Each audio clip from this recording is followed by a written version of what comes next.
Winning as defence academy के online session में सभी का स्वागत है। और हम इस क्लास में जनरल स्टडीज़ के टॉपिक को डिस्कस कर रहे हैं। इसी कॉन्टेक्स्ट में जो नेक्स्ट आपका टॉपिक है ये है आपका मुगल्स। ठीक है, इंडिया में बहुत ब्रीफ टाइम तक आपके मुगल्स सल्टन्स ने आपका रूल किया है, मुगल बादशाहों ने आपका शासन किया है। तो इसी को एग्जाम पॉइंट ऑफ व्यू से आज हम डिस्कस करेंगे। ठीक है, सबसे पहले हम देखते हैं कि मुगल अंपायर जो था वो कहाँ तक आपका फैला हुआ था। जो स्प्रेड ऑफ मुगल अंपायर था आपके सामने है। तो हम देखें कि नॉर्दर्न जो इंडिया है आपका, यहाँ पर मुगल अंपायर ज़्यादा आपका एग्जिस्टेंस में था, ज़्यादा आपका फैला हुआ था। ठीक है, ये पूरा येलोइश जो आपका रीजन है ये आपका शो करता है कि मुगल अंपायर की बाउंड्रीज क्या क्या थी। तो ये पूरा का पूरा रीजन में आप देखें मुगल अंपायर आपका फैला हुआ था। ठीक है, नाउ हम ये देखें कि अहमदनगर और सदर्न इंडिया का जो पार्ट है, जब औरंगजेब यहाँ पर था, औरंगजेब के अंडर औरंगजेब ने इस पूरे सदर्न पार्ट को आपका जीता था। ठीक है, उसका देखें कि अगर हम मुगल्स की बात करें, इनके फैक्ट्स की बात करें, मुगल्स की फैक्ट्स की बात करें, तो फाउंडेड इन 1526 में फाउंड किया गया था। Dominated India between 17th and 18th century. 17th और 18th सेंचुरी में मुगल अंपायर ने डोमिनेट किया था इंडिया को। Umpire ended in mid 1900s में आपके अंपायर का डिक्लाइन आपका स्टार्ट हो गया था। Descendants from Mongolian ancestors around Pakistan. Population at height between 110 and 130 million people. Sophisticated mixed Indo Persian culture. ठीक है, सो हम ये देखते हैं कि औरंगजेब के टाइम पर आपका मुगल जो आपका साम्राज्य था वो इतना बड़ा आपका था। इसमें थोड़े थोड़े आप देखें, पैचेस को देख लें, जहाँ पर आपके क्या थे, अलग अलग शासक आपके रूल किया करते थे। ठीक है, ब्रीफ हिस्ट्री क्या है। Empire founded in 1526 by emperor Babur. Prospered under first 6 emperors referred to as great Mughals. ठीक है, सो इसको फाउंड किसने किया था? बाबर ने आपका फाउंड किया था। ठीक है, बाबर ने इसको आपका फाउंड किया था। काबुल से बाबर ने अटैक किया था इंडिया में इब्राहिम लोदी के आपके टाइम पर। ठीक है, उसको बुलाया गया था भारत में अटैक करने के लिए। इब्राहिम लोदी के चाचा दौलत खान लोदी और इमरान लोदी का अंकल था दौलत खान लोदी। इसके साथ साथ जो हिंदू रूलर था राणा सांगा, उन्होंने इन्वाइट किया था बाबर को भारत पर अटैक करने के लिए। ठीक है, और बाबर ने जब यहाँ अटैक किया उसके बाद वो यहाँ से वापस नहीं किया, क्योंकि जो इंडिया में आया वो यहीं का हो गया। ठीक है, सो 6 जो आपके एम्परर्स थे उनके काल में सदा आपका प्रॉस्पर आपका हुआ। इन 6 एम्परर्स को ग्रेट मुगल्स का नाम दिया जाता है। ठीक है, second emperor Humayun lost several battles to Sher Shah Suri losing control of Hindustan.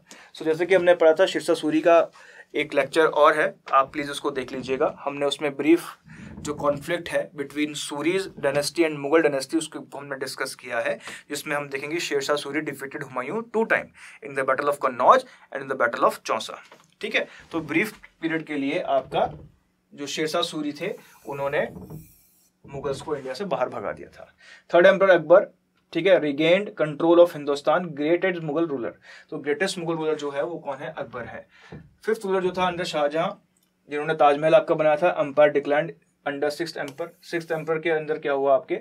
Aurangzeb के टाइम पर क्या हुआ आपका? एम्पायर का डिक्लाइन होना आपका स्टार्ट हुआ। कारण क्या था कि आफ्टर औरंगजेब मुगल्स को इतने एलिजिबल रूलर्स आपके नहीं मिले जो इतने बड़े एम्पायर्स को आपका संभाल कर रख सकते थे, जिसकी वजह से औरंगजेब के बाद हम मुगलों का डिक्लाइन होता हुआ देखते थे। ठीक है, नेक्स्ट क्या है आपका?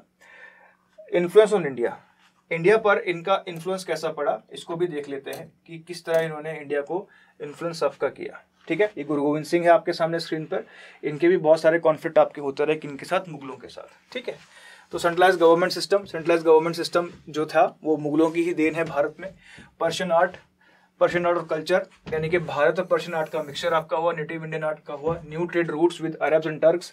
इंडिया ने अरब और टर्क्स के साथ नए ट्रेड रूट को स्टैब्लिश आपका किया। न्यू आर्किटेक्चरल स्टाइल, एक नया आर्किटेक्चरल स्टाइल आपका डेवलप आपका हुआ था। उर्दू लैंग्वेज जो थी इस समय आपकी डेवलप हुई। ठीक है, जो फ्यूजन था इंडियन और इस्लामिक कल्चर का। उर्दू जो आपकी लैंग्वेज थी ये किसका फ्यूजन था? इंडियन और आपके अरेबियन कल्चर का फ्यूजन था। ठीक है, उर्दू का पर्सन प्लस उर्दू जो भाषा थी वो Persian plus Arabic plus Turkish से आपकी पैदा हुई है। ठीक है, ये उर्दू का ओरिजिन है। ठीक है, known for manuscripts in Persian, miniature paintings, जो इसकी आर्ट है हम देखते हैं, आर्ट भी इस टाइम पर काफ़ी डेवलप आपकी हुई। जो इंडियन मिक्स्ड आपका आर्ट है वो भी इसी टाइम आपकी डेवलप होती हुई रहती है। Known for manuscripts in Persian miniature paintings, very symbolic, बहुत ज़्यादा सिंबल्स हमें देखने को मिलते हैं। Involve a lot of nature, जो बहुत सारी जो आपकी पेंटिंग्स है मुगल्स काल की उसमें बहुत सारा नेचर या बर्ड्स हमें देखने को मिलते हैं। Very colourful and detailed. So आप देखो कि यहाँ पर आपका एक, देखिए जैसे आपका यहाँ पर ये बर्ड है, इसको डोडो कहते हैं। अब इस पूरे पिक्चर को देखो, एक बिल्कुल कलरफुल आपका पिक्चर है। तो ये क्या है, आपका आइडेंटिटी है मुगल पेंटिंग्स का, कि मुगल पेंटिंग्स में आपके नेचर से जुड़े हुए आपके ज़्यादा पिक्चर्स नज़र आते हैं और साथ के साथ कलरफुल पिक्चर्स हमको नज़र आते हैं। ठीक है। In 1680s emperor Shah Jahan banned music and painting from his court, but he allowed architectural art such as the pearl mosque and the Taj Mahal. जो आपके शाहजहां थे उन्होंने अपने काल में पेंटिंग्स को आपका बंद कर दिया था, बट उन्होंने आर्किटेक्चरल जो आर्ट है उसको आपका जारी रखा। इसी के तहत हम देखते हैं कि ताजमहल और मोती मस्जिद या पर्ल मॉस्क आपकी बनाई गई थी। ठीक है। So, architecture, nearly 400 monuments have been survived. Nearly 400 monuments have survived a time span of 132 years, while marble and red sandstone was favored. So, हम देखते हैं कि ज़्यादातर जिन पत्थरों का इस्तेमाल हुआ वो क्या था, आपका मार्बल और रेड सैंडस्टोन का इस्तेमाल हुआ। सेमी प्रेशियस जेमस्टोन्स वर पॉपुलर। जो सेमी प्रेशियस जेमस्टोन होते हैं वो उस समय पॉपुलर थे। यूज्ड आर्चेस स्पेयरिंगली, आर्चेस का इस्तेमाल आपका हुआ। Symmetry and balance stressed, symmetry और बैलेंस को बहुत ज़्यादा किया। और ऑक्टागन्स जो आपकी शेप थी उनको ज़्यादा आपका फॉलो किया गया। ठीक है। After the fall of Gupta empire in 500s India broke apart into number of small kingdoms. उस समय ही अराइवल ऑफ इस्लाम हुआ। During this period small kingdom Arab Muslim trader arrived in India for the first time. Traders sailed to ports on west coast in search of goods such as spices. Over time traders settled in India, lived peacefully beside Hindus and Buddhists. तो हम देखते हैं कि इस्लाम धर्म भारत में आया कैसे। अरब से जो आपके ट्रेडर्स थे वो बड़ी मात्रा में मसालों वगैरह की खोज में भारत में आए, ट्रेड गुड्स की खोज में आपका इंडिया में आए और यहीं पर आपके सेटल हो गए और कई सालों तक आपके हिंदू और आपके बुद्धिस्ट के साथ आपका यहाँ पे हार्मनी में रहने लगे। Next Muslim to arrive not so peaceful. अगले जो मुस्लिम इंडिया में आए वो पीसफुल नहीं थे। Early 700 Muslim raiders invaded conquered region of Sindh in what is now in Pakistan. तो 712 में मोहम्मद बिन कासिम का इन्वेजन हुआ था इंडिया में और उन्होंने आपके पाकिस्तान वाले रीजन जो सिंध का रीजन है उस पर अपना कब्जा कर लिया था। 300 years later Muslim poured into North India from Afghanistan. By 1200s most of northern India under Muslim control. So after the first Muslim invasion 300 साल के बाद दोबारा से बड़ी मात्रा में मुस्लिम इन्वेजर्स जो थे वो अफगानिस्तान से इंडिया में आपके आए और अराउंड 1200s जो ज़्यादातर आपका नॉर्थ इंडिया था वो सारे के सारे मुस्लिम इन्वेडर्स के अंडर आपका हो गया था। ठीक है। पहले जो आपका सल्तनत था दिल्ली सल्तनत, once Muslim to control of north India establish a new government for region based in city of Delhi. तो दिल्ली सल्तनत पहला आपका रीजन था जहां पर इस प्रकार की स्थिति या पहले मुस्लिम रूल्स आपके स्टैब्लिश हुए थे। ये हम बात कर रहे हैं प्री मुगल इरा की। मुगलों के भारत में आने से पहले इंडिया की जो कंडीशन थी वो क्या थी in terms of polity and in terms of administration, India को कौन रन आपका कर रहा था। ठीक है। Government became known as Delhi सल्तनत, रूलर्स इन सल्तनत tolerant allowed traditional customs and religions. तो हम देखते हैं कि पहला जो मुस्लिम स्टेट जो इंडिया में स्टैब्लिश हुआ था उसको दिल्ली सल्तनत आपका कहा गया और ये जो रूलर्स थे सल्तनत के बहुत टॉलरेंट थे और इन्होंने ट्रेडिशनल कल्चर को आपका अलाउ किया फॉलो करने के लिए सभी को, सभी यानी कि सभी धर्मों के प्रति ये टॉलरेंट थे। ऐसा नहीं कि इन्होंने मुस्लिम धर्म को ही बढ़ावा आपका दिया। जितने भी और धर्म या जितने भी और रिलीजन्स इस टाइम पर आपका इंडियन सोसाइटी में आपके मौजूद थे उन सब के प्रति एक टॉलरेंस की नीति रखी। Now what is the meaning of tolerance, कि हम किसी भी धर्म को कुछ बुरा भला ना कहें, अपने धर्म को सुपीरियर ना बनाए, दूसरे धर्म को इन्फीरियर साबित करने की कोशिश ना करें, इसको हम टॉलरेंस कहते हैं। ठीक है। तो इसकी वजह से क्या हुआ, हम देखते हैं कि ब्लेंडिंग ऑफ कल्चर होने लगा। Rulers also work to spread Muslim culture through India, invited artist scholar from other parts of Islamic world to Delhi, new culture form blending Muslim Indian आपके एलिमेंट्स। तो जो दिल्ली सल्तनत है उसकी वजह से हम क्या देखते हैं कि न्यू एलिमेंट्स आपके फॉर्म में, जैसे हमने देखा कि उर्दू भी ऐसे ही आपकी फॉर्म हुई। तो जितने भी दिल्ली सल्तनत के आपके रूलर्स थे उन्होंने इस नए ब्लेंडेड कल्चर को आपका बढ़ावा दिया। भारत में बाहर से भी बहुत सारे स्कॉलर्स को इनवाइट किया गया, दिल्ली में जो कैपिटल हुआ करता था। सो बहुत सारे स्कॉलर्स भी अपने साथ अपना इन्फ्लुएंस लेकर आए। वो इन्फ्लुएंस भी हमको हमारे इंडियन कल्चर के साथ क्या हो गया, घुल मिल गया, ब्लेंड हो गया। ठीक है, जैसे कि new language Urdu form from the combination of Arabic and Sanskrit, Urdu का फॉर्मेशन आपका हुआ। ठीक है, तो इस तरह के बहुत सारे नए कल्चर आपके बनने लगे। तो दिल्ली सल्तनत का एरिया है। ठीक है, तो हम ये देखते हैं कि दिल्ली सल्तनत how Muslim come to rule in India. Muslim raiders conquered the region early in 700 in 1200 in Delhi सल्तनत वाज एस्टैब्लिश। तो मुस्लिम जो रेडर्स थे उन्होंने रीजन को कॉन्कर्ड किया 7700 में, और आपके 1200s में दिल्ली सल्तनत क्या हो गया, आपका फॉर्मेशन हो गया। ठीक है, the great Mughal emperors were, कौन कौन से आपके ग्रेट मुगल एम्परर्स थे? तो Babur first of the Mughal था, उसके बाद हुमायूं आपका बना, द लकलेस लीडर कहते हैं इसको, उसके बाद अकबर द ग्रेट आपका बना, Jahangir the paragon of stability इसको कहा गया, शाहजहां द मास्टर बिल्डर, और औरंगजेब द इनटॉलरेंट। तो आप देखो कि इन सब में इनटॉलरेंट कौन रहेगा? दूसरे धर्मों के प्रति आपका औरंगजेब रहेगा, यानी कि ये सिर्फ इस्लाम धर्म को बढ़ाने की कोशिश करेगा और किसी भी धर्म को आपका संरक्षण नहीं देगा, उसे बचाने की कोशिश नहीं करेगा। ठीक है, दिल्ली सल्तनत retained strong for about 300 years. By the early 1500, its power was weakening. This weakening left India open to invasion. ठीक है, सो पहले तो आपकी जो दिल्ली सल्तनत थी वो काफ़ी स्ट्रांग आपकी रही, लेकिन 1500 सेंचुरी के आसपास हम क्या देखते हैं कि दिल्ली सल्तनत की पावर वीकन होने लगती है, और जैसे दिल्ली सल्तनत आपकी वीकन हुई, इन्वेजन का खतरा भारत पर आपका होने लगा, और इन्वेजन हुआ भी। Young central Asian conqueror named Zahiruddin, better known as Babur. तो what is the real name of Babur? It is Zahiruddin. ठीक है, the real name of Babur is Zahiruddin. ठीक है, the tiger took advantage of India's weakness. तो हम देखते हैं कि बाबर ने एडवांटेज उठाया इंडिया या दिल्ली सल्तनत की वीकनेस का, और इंडिया पर क्या कर दिया, आपका अटैक लॉन्च कर दिया। Tried failed to create empire in Central Asia. Next turn to India by 1526 had defeated rulers of Delhi, founded Mughal Empire. So ऐसा नहीं है कि बाबर ने सीधा इंडिया में ही आपका एंट्री की, इसने सेंट्रल एशिया में अपना एक डायनेस्टी को स्टैब्लिश करने की कोशिश की थी, बट वहाँ इसको वहाँ ये सक्सेस नहीं आपका हुआ। तो इसके बाद उसने सोचा कि क्यों ना इंडिया की तरफ आपका चला जाए, और इंडिया में आके इसने दिल्ली सल्तनत के रूलर्स को आपको डिफीट किया और यहाँ पर मुगल सल्तनत की स्थापना की। He established Mughal dynasty in India. ठीक है, wealth and power. Name comes from Persian word mogul और मंगोल। जो मुगल जो आपका शब्द है ये पर्शियन शब्द मोगुल से आपका निकला है। Mughals reigned as India's first great Muslim empires. So सबसे बड़ा जो मुस्लिम एम्पायर था इंडिया में वो किसने चलाया था? आपके मुगल से चलाया था। Great civilisation known for wealth and power, और मुगल्स को उनकी पावर और उनकी वेल्थ के लिए आपका जाना जाता है। ठीक है, हुमायूं 1530 से 1556। ठीक है, हुमायूं जिसे कहते हैं लकलेस लीडर कहते हैं। After Babur died he was succeeded by his son Humayun in 1530। Humayun was 23 old. He was not a soldier and unlike his father neither skilled nor a wise leader. So हम ये जानते हैं कि हुमायूं जो था एलिजिबल नहीं था, इतना अच्छा रूलर आपका नहीं था, वीक रूलर था आपका। Inherited a disunited and disorganised empire. Humayun को जो एम्पायर उसके फादर से मिला था वो डिसयूनाइटेड था, डिसऑर्गेनाइज्ड था, मतलब एक प्रॉपर शेप में आपका नहीं था। In 1540, Sher Shah of Bengal defeated Humayun and took over the Mughal Empire.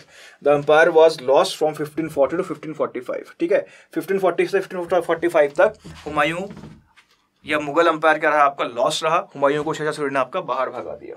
He was exiled but later regained power in 1555.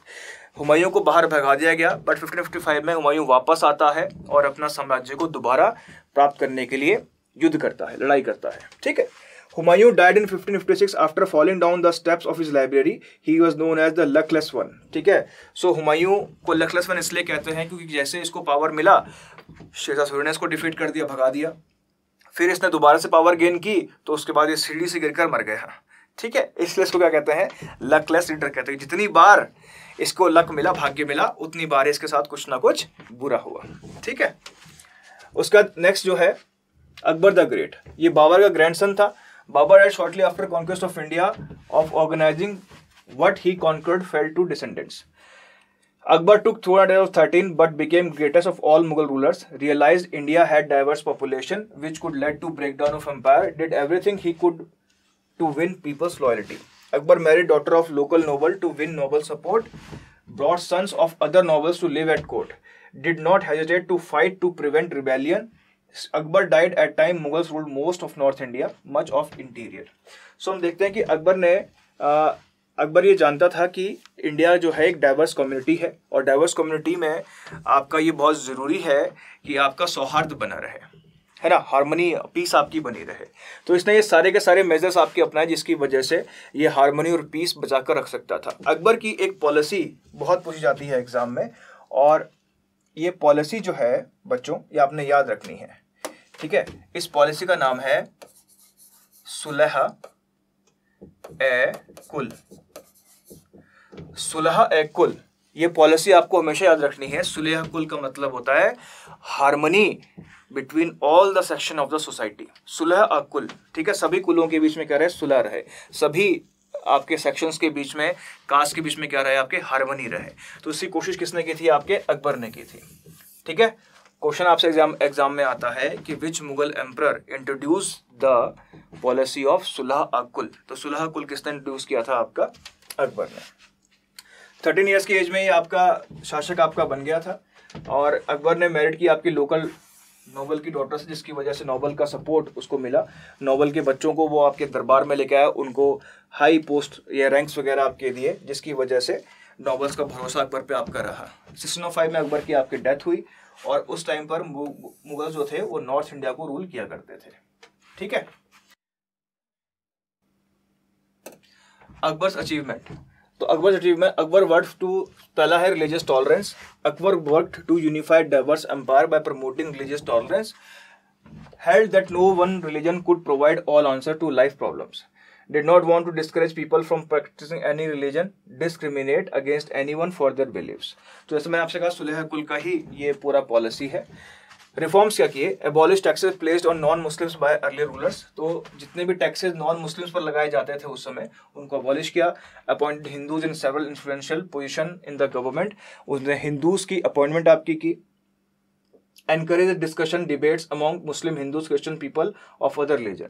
जो डिफरेंट रिलीजन के आपके लोग हैं उनके बीच में आपके डिबेट को इनकरेज आपका किया गया, ठीक है। Firm grip on finances, establish centralised government that gave him supreme civil military authority over his empire, reform tax system, appointed officials to oversee it, majority of officials from outside Mughal empire, ठीक है। सो इसने strong government को आपका build किया, tax system को आपका build किया, इसके साथ साथ एक इन्फ्लुएंशियल एडमिनिस्ट्रेटिव सिस्टम को इसने आपका बिल्ड किया, जिसकी वजह से ये काफी लंबे समय तक शासन आपका कर सका, ठीक है।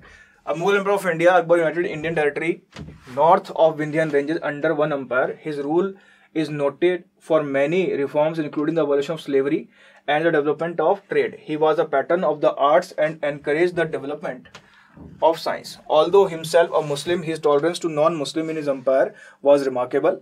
His enlightened leadership became a model for later Mughal rulers. ठीक है, सो ये क्या है आपका डिस्क्रिप्शन है थोड़ा सा अकबर के बारे में। दूसरा है आपका Jahangir, height of the Mughal empire. Babur Akbar laid foundation for powerful empire, ठीक है। बाबर अकबर ने फाउंडेशन ले की थी पावरफुल एम्पायर की, जिसको किसने फॉलो किया, आपके जहांगीर ने फॉलो किया। Rulers who followed built upon foundation raised Mughal India to new heights of power and wealth, ठीक है। तो ये वो आपके मुगल आपके एम्पायर से जिन्होंने मुगल एम्पायर को और ऊंचाई ऊपर आपको लेके गए। अकबर का बेटा था जहांगीर, इंटेलिजेंट था, इम्पेशेंट था रूल करने के लिए, जिसकी वजह से इसने आपका रिबेल किया था अपने फादर के अगेंस्ट। लेटर इसने रिकनसाइल कर लिया था। इन 1605 became emperor after Akbar's death. Akbar की डेथ के बाद 1605 में जहांगीर आपका शासक बना था, ठीक है। जहांगीर ने पहले रिबेल किया था अकबर के खिलाफ जल्दी शासक बनने के लिए, इम्पेशेंट था ना ये, ठीक है। अगर हम इसके रूल की बात करें तो ruthless start but good ruler. इसके जो रूल था पहले बड़ा रूथलेस था, पर लेटर पीरियड में ये अच्छा आपको रूलर आपका साबित होने लगता है, ठीक है। Continued religious tolerance, supported arts, adopted Persian influences into Indian society. इसने आर्ट्स को सपोर्ट किया, पर्शियन इन्फ्लुएंसेस को सपोर्ट किया। Acceptance of Persian custom inspired by Persian बॉन्ड वाइफ नूरजहां, ठीक है। और पर्शियन कस्टम्स को इसने इसलिए एक्सेप्ट किया क्योंकि इसकी वाइफ जो थी पर्शियन थी, नूरजहां जो थी इसकी वाइफ थी। Powerful women who ruled for several years while husband ill. तो नूरजहां बहुत पावरफुल आपकी वुमेन थी, और इसका जो इंटरफेरेंस था वो जहांगीर के एडमिनिस्ट्रेशन में बहुत ज़्यादा देखने को मिलता था, क्योंकि जहांगीर आपको बीमार रहता था, जिसकी वजह से सारा एडमिनिस्ट्रेशन कौन संभालती थी, आपकी नूरजहां संभाला करती थी, ठीक है। उसके बाद आपका शाहजहां, जहांगीर का बेटा था, और shared his father love of literature and art. इसने अपने फादर का जो लव लिटरेचर आर्ट को उसको शेयर करता था। During his reign the Mughal empire experience a culture golden age, ठीक है। देखो एक क्वेश्चन आता है एग्जाम में कि which is the first golden age of Indian art and culture, तो ये है आपका गुप्ता पीरियड।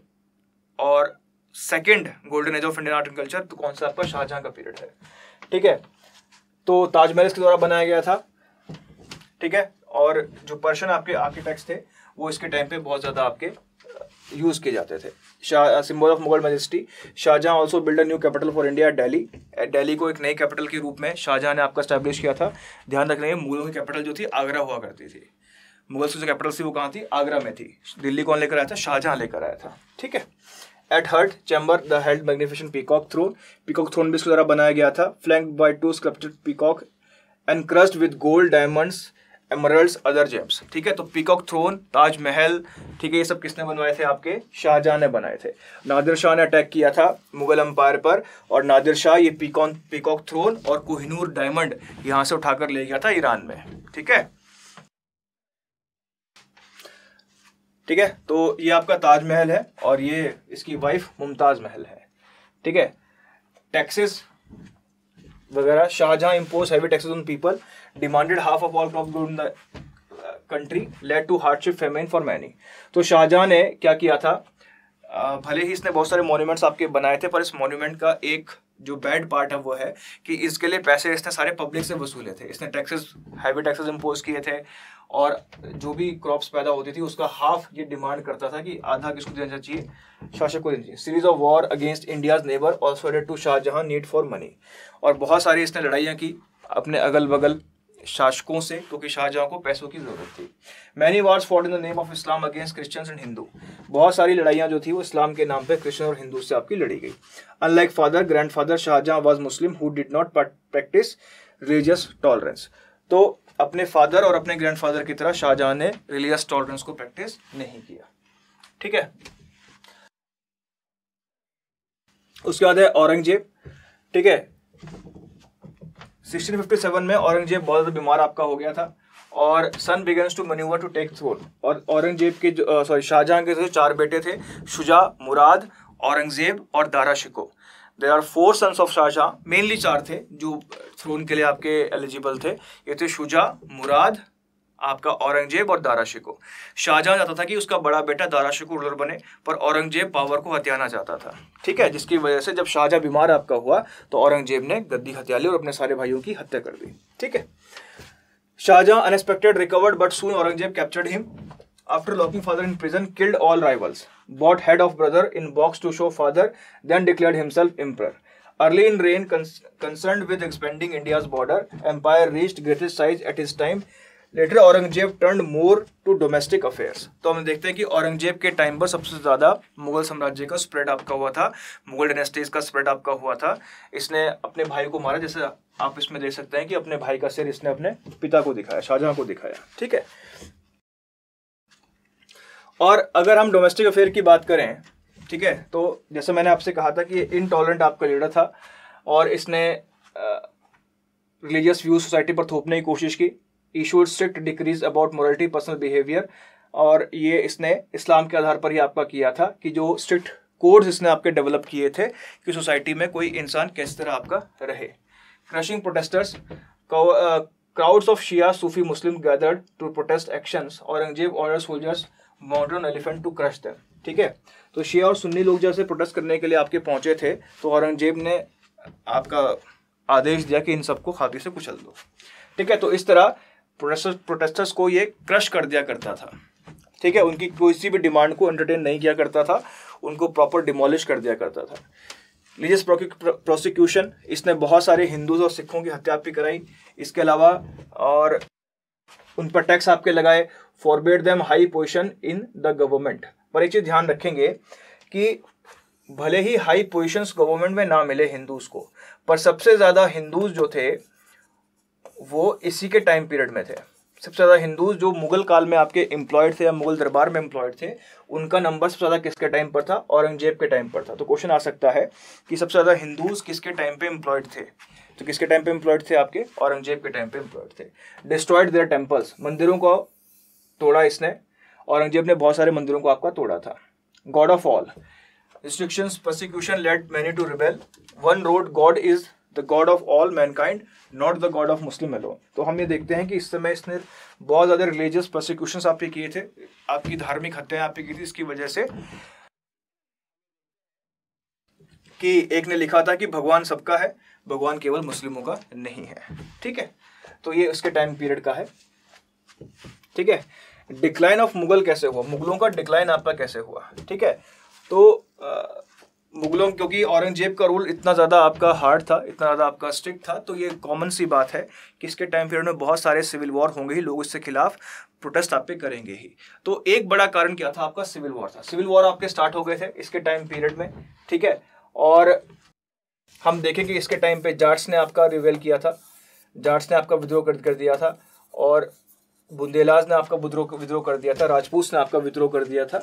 ठीक है, दूसरा, जैसे ही आपका soon invaders poured into India from north, जैसे ही आपका डेथ हुई आपकी औरंगजेब की, उसके बाद से क्या होने लगा, आपका नॉर्थ से बहुत सारे लोग आपके आने लगे। Mughals continue to rule for about 150 more years but held little power, controlled far less territory. Eventually India fell under colonial sway of British as part of their global empire. और जैसे ही औरंगजेब की आपकी डेथ हुई तो मुगल्स का भी decline आपका start हो गया, क्योंकि जैसे मैंने आपसे कहा कि औरंगजेब के बाद जो इसके रूलर्स थे वो ज़्यादा शक्तिशाली नहीं थे, ज़्यादा आपके एलिजिबल आपके नहीं थे। थोड़ा सा रेंज आपको देख लेते हैं, अचीवमेंट देख लेते हैं। एक तो आपने ईयर पढ़ के रखना है, ईयर याद रखना है। ठीक है, conquered India, founded Mughal empire, Babur ने किया था ऐसा। Expanded the size of Mughal empire, build a strong central government, promoted religious tolerance, ये अकबर ने किया था ऐसा। Encourage Persian culture in India, supported art and literature, ये जहांगीर ने किया था ऐसा। बच्चों एक काम कीजिएगा, पूरा वीडियो देखने के बाद, सारे नोट्स बनाने के बाद इसको फॉलो करना। ये पूरे वीडियो का जस्ट आपको मिल जाएगा यहाँ से, आपको पढ़ने में भी आसानी रहेगी और आपको जल्दी से याद भी हो जाएगा। शाहजहां ने आपका प्रमोट किया था लिटरेचर और आर्ट को, ताजमहल बनाया था, कैपिटल बनाया था दिल्ली को। Support the growth of Sunni Islam, Sunni Islam को बढ़ाने में इसने हेल्प आपकी की थी। और इसने जो एम्पायर था मुगल एम्पायर, उसको सबसे बड़े साइज में आपका पहुंचाया था। ठीक है, सो मुगल एम्पायर 1530 में, मुगल एम्पायर हम देखें तो 1530 में डार्क वाला सिर्फ इतना ही था मुगल एम्पायर। ठीक है, और अगर हम बात करें टेरिटरी एडेड 1531 1605, 1605 तक की जो टेरिटरी कौन कौन सी ऐड की गई, तो आप देखो ये पूरा का पूरा हिस्सा जोड़ लिया गया। ठीक है, और अगर हम बात करें टेरिटरी एडेड 1607 यानी कि औरंगजेब के टाइम पीरियड में, तो आप देखो मुगल एम्पायर पूरा भारत में आपका फैला हुआ था। ठीक है, सो ये था आपका मुगल्स आपके पीरियड, और इसमें हमने ये देखा कि किस तरह आपके मुगल्स का डिक्लाइन हुआ। तो हमने ये भी पढ़ा कि how did Aurangzeb contribute to Mughals decline. ठीक है, औरंगजेब ने किस तरह मुगलों के डिक्लाइन में आपका सहयोग दिया। तो जो उसका हार्श रिजिम था, बहुत जो उसकी स्ट्रिक्ट पॉलिसीज थी, उसकी वजह से हम देखते हैं कि मुगल एम्पायर का क्या हो गया, आपका डिक्लाइन हो गया। ठीक है, तो ये थे आपके मुगल्स। जैसे मैंने आपसे कहा कि जो लास्ट पेज में जो टेबल आपका गिवन है उसको फॉलो कीजिएगा, वहीं से आपको क्वेश्चन बनेंगे। लेकिन पहले पूरा वीडियो आपने देखना है, सारे स्लाइड्स को देखना है, सारे स्लाइड्स को पढ़ना है, उसके बाद आपने उसको फॉलो करना है। ठीक है, सो ये था आपका मुगल्स। उम्मीद करता हूं आपको समझ में आया होगा। आपसे मिलते हैं अब नेक्स्ट वीडियो में, तब तक के लिए बाय।